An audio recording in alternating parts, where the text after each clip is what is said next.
Hello everyone, my name is T Hunter. If this is your first time coming to my channel, welcome. If you are a returning viewer, welcome back and thank you so much for coming back.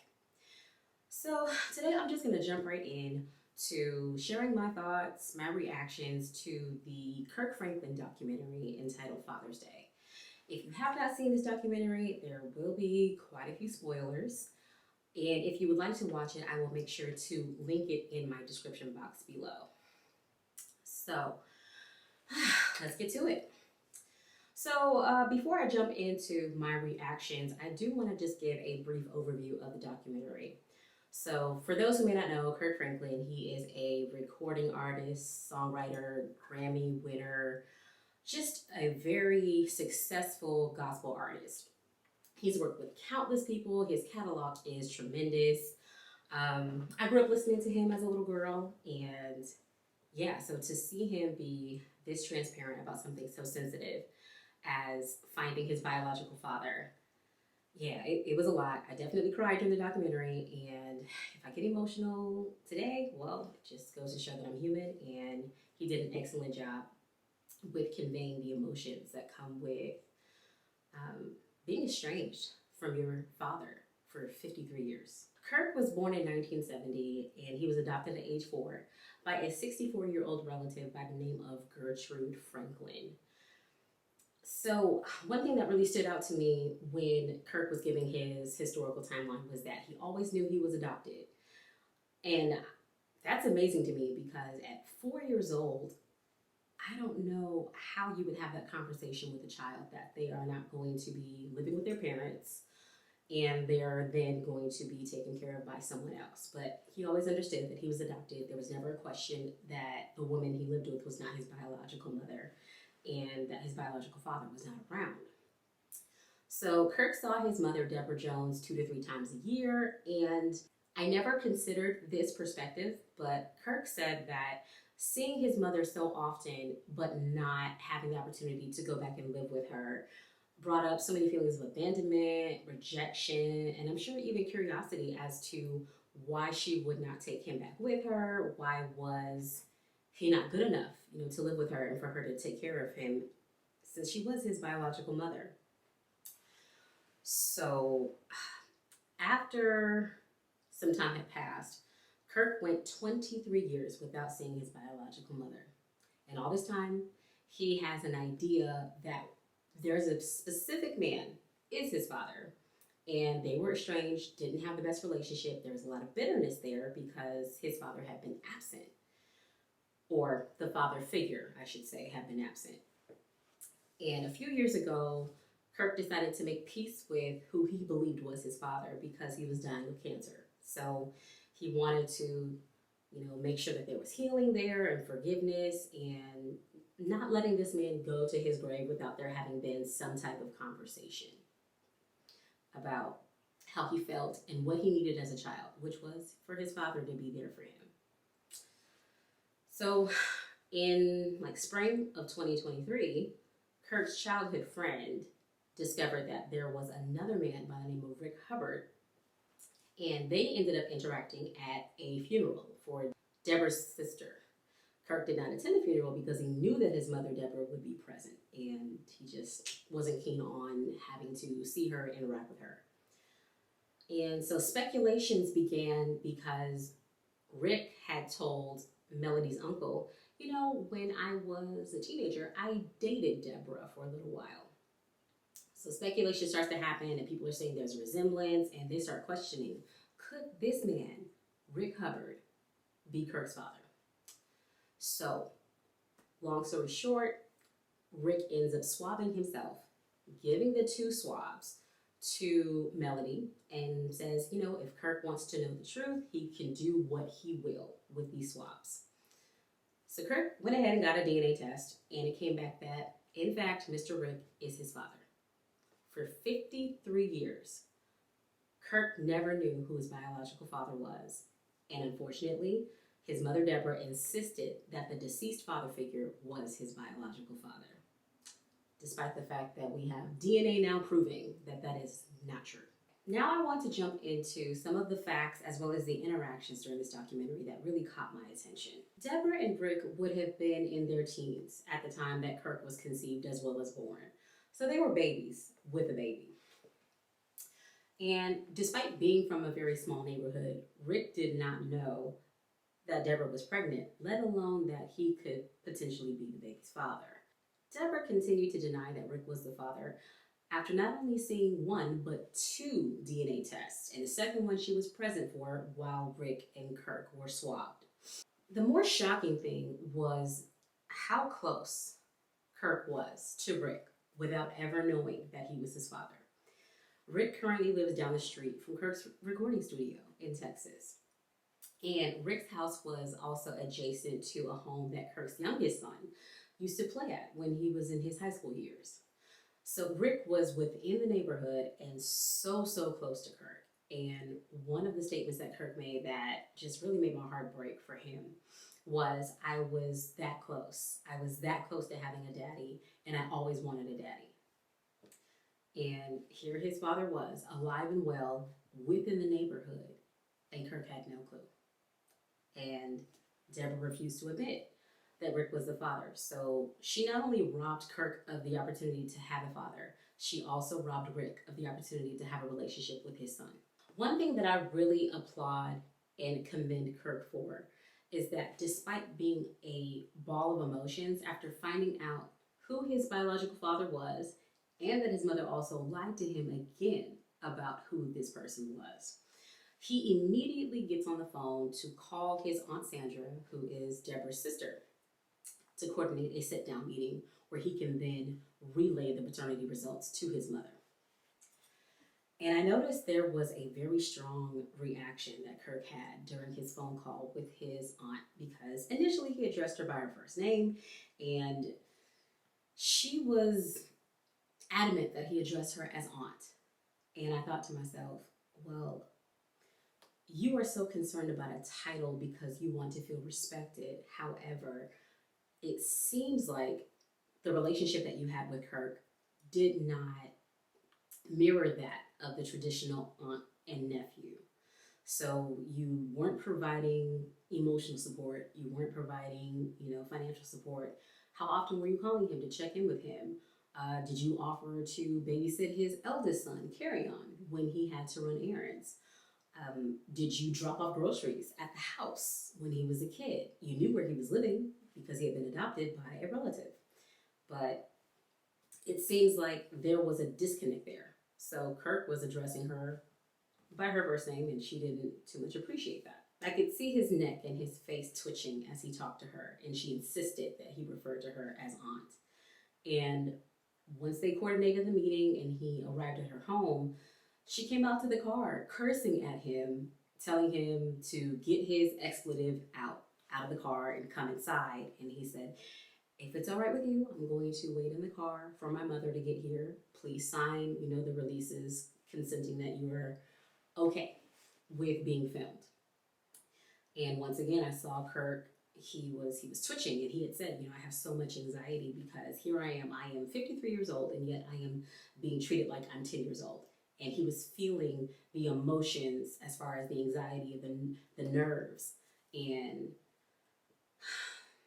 like he was going to be in trouble, like he was 10 years old all over again, just from two interactions with his aunt that he'd been estranged from. Once Kirk's mother, Deborah, arrives at Sandra's house, and they're all sitting down, and he gives her the paternity results, I could just see, Kirk seemed rather detached and, shut down and possibly even guarded with his mother and Aunt Sandra. And being a therapist who has worked with former foster youth and even children who are still in the home with their parents, whether they are youth or young adults, when they do not feel safe to express negative emotions or they do not feel safe to ask difficult questions, you can see it in their face. It's not that they don't have the words. The issue with them communicating what's going on for them as far as their thoughts and their feelings and how they're trying to process things, it's not safe for them to do so. So then they have learned, okay, mom is not a safe person or dad is not a safe person. So these difficult conversations that I need to have and these difficult emotions and thoughts that I need to process, I cannot do that with you.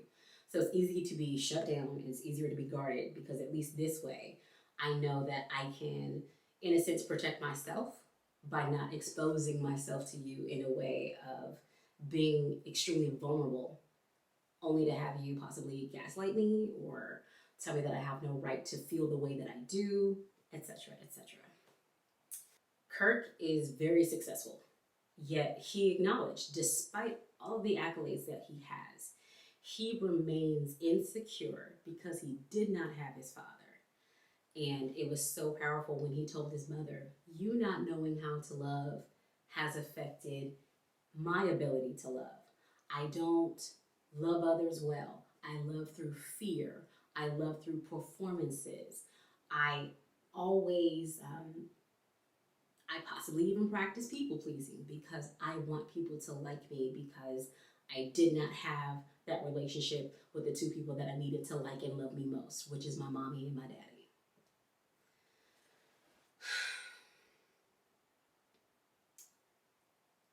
And one thing that really caught me off guard in that interaction was when Deborah and Aunt Sandra were reading the paternity results, and they said, okay, 99 point, however much percentage, but pretty much 100%.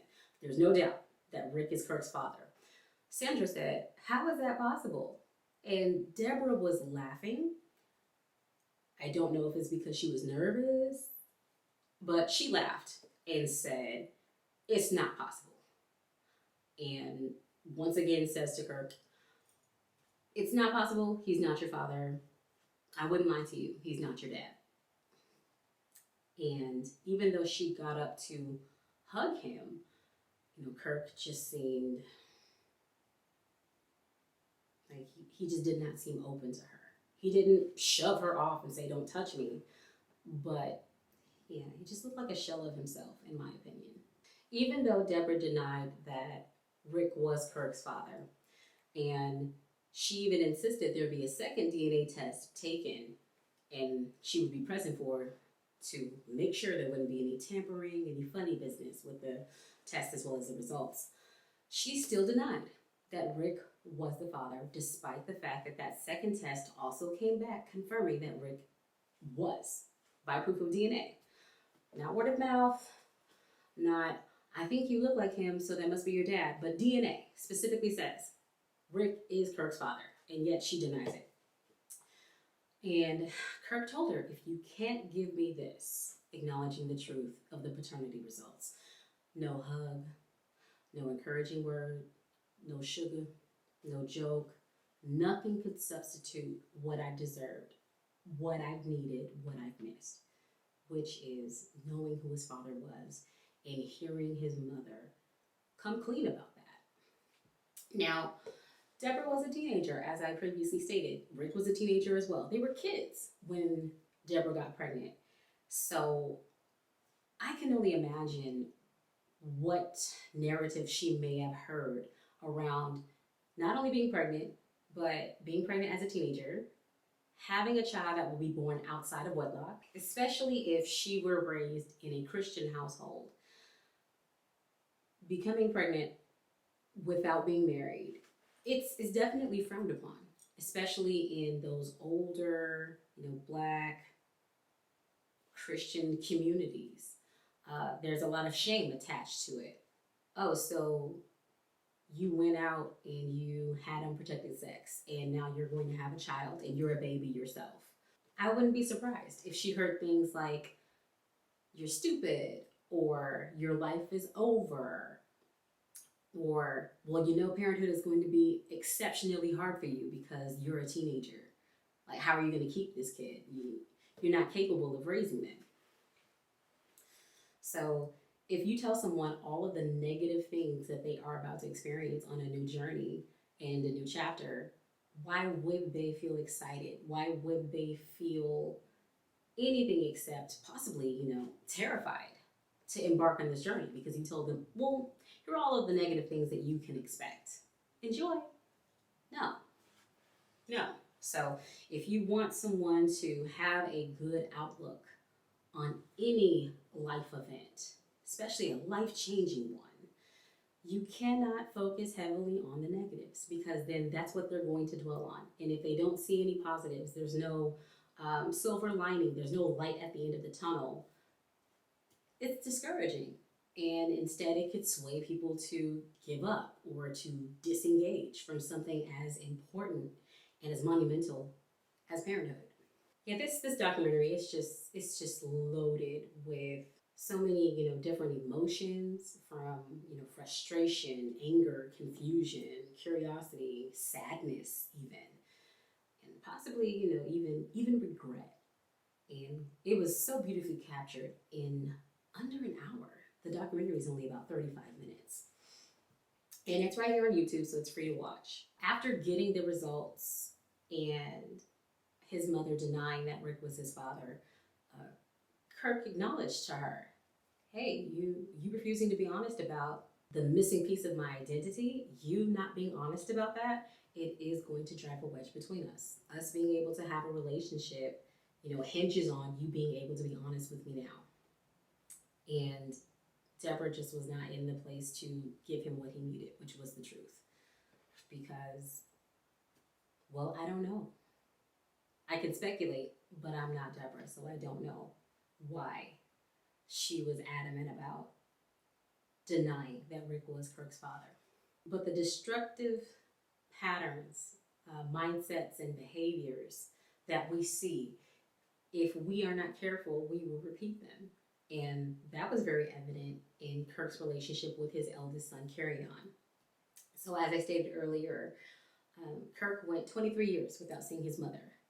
And unfortunately, after an explicit audio conversation, which was a confrontation between Kirk and Carry-On, was leaked to the internet, Carry-On and Kirk's relationship was strained, and they went 2 years without seeing and speaking to each other. But not because Carry-On did not try, but because perhaps Kirk was not in a place where he was ready to reconnect.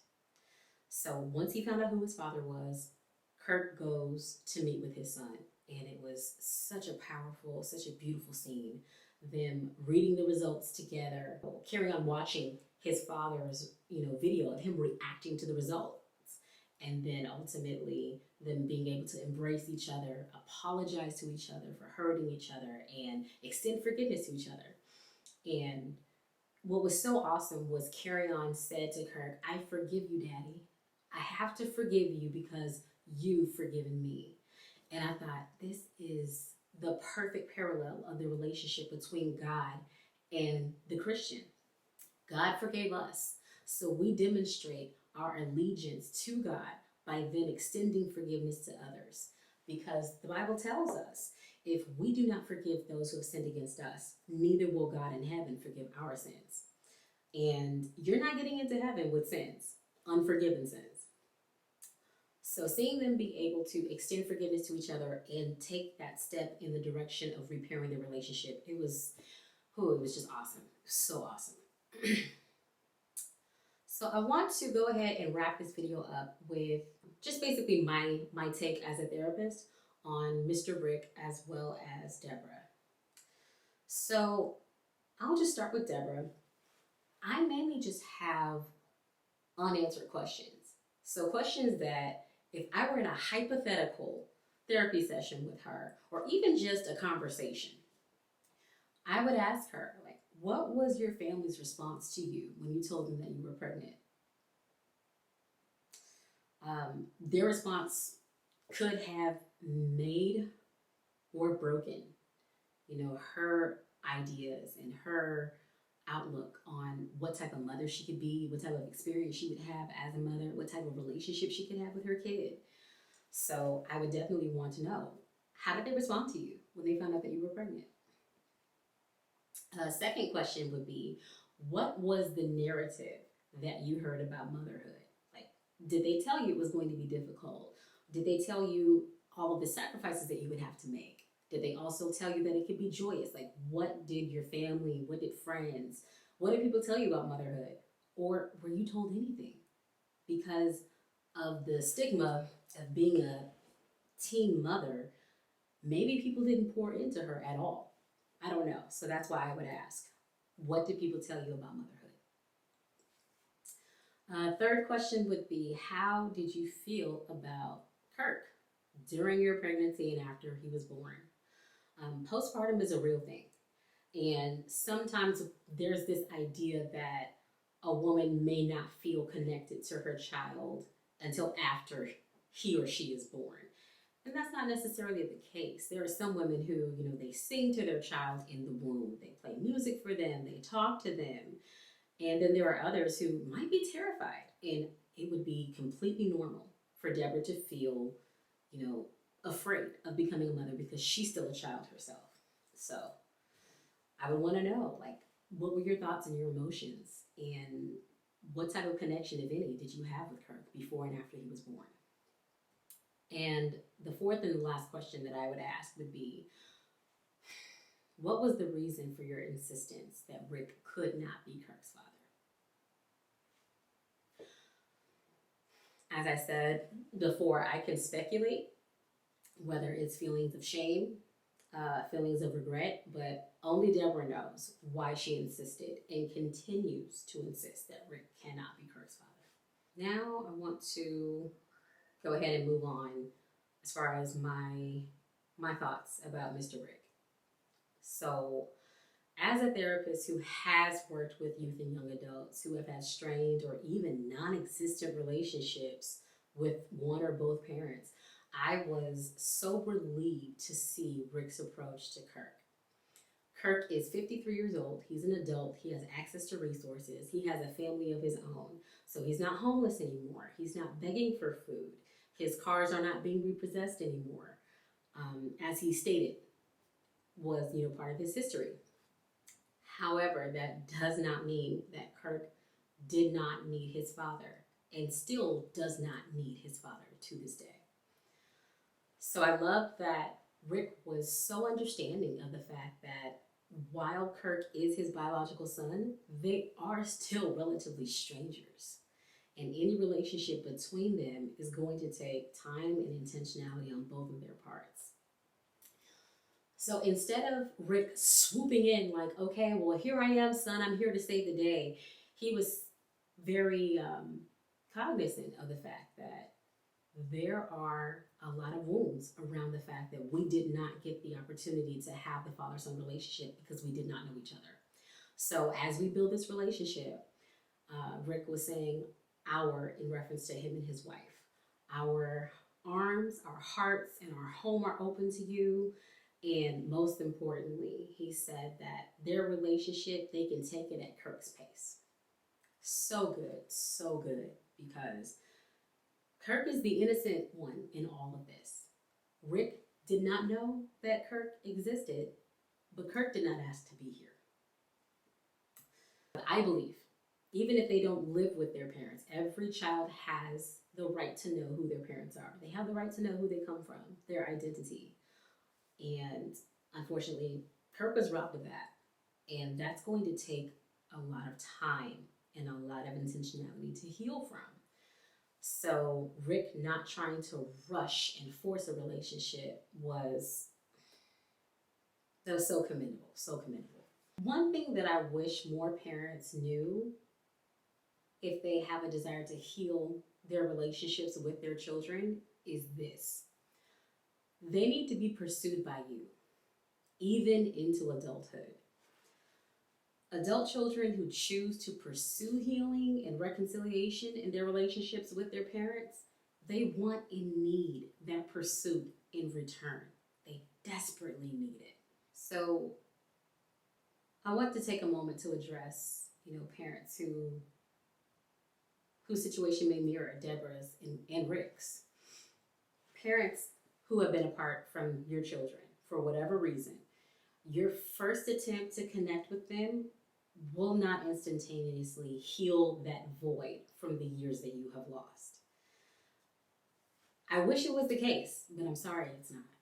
It just simply does not work like that. Consistent and authentic pursuit of your child from a place of love, curiosity, and humility over time will mean so much more to them than just contacting them every here and there as if you're, checking a box, like you've met your good deed for the day, week, month, or year.